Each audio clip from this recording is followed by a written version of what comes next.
जेहलम में बाप और बेटे में झगड़ा, घर को आग लगा दी गई, 55 साला खातून झुलस कर जख्मी हो गई। ये अफसोसनाक वाकया जेहलम के इलाके जाडा में पेश आया, जहां बाप बेटे के दरमियान घरेलू तनाज़ा ने खतरनाक रुख इख्तियार कर ली। झगड़े के दौरान मुबैना तौर पर घर को आग लगा दी गई, जिसके नतीजे में 55 साला खातून झुलस कर जख्मी हो गई। रेस्क्यू ज़राए के मुताबिक आग के 22 कमरे में मौजूद कीमती सामान मुकम्मल तौर पर जलकर राख हो गया। रेस्क्यू टीम ने बरवक्त कार्रवाई करते हुए आग पर काबू पा लिया और जख्मी खातून को फौरी तिब्बी इमदाद के लिए अस्पताल मुंतकिल कर दिया।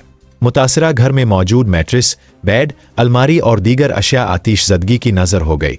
पुलिस हुक्काम का कहना है कि इब्तिदाई तहकीकात के मुताबिक घरेलू झगड़े के दौरान तेल छिड़क कर आग लगाई गई। ताहम आग किसने लगाई, इस हवाले से तफ्तीश जारी है।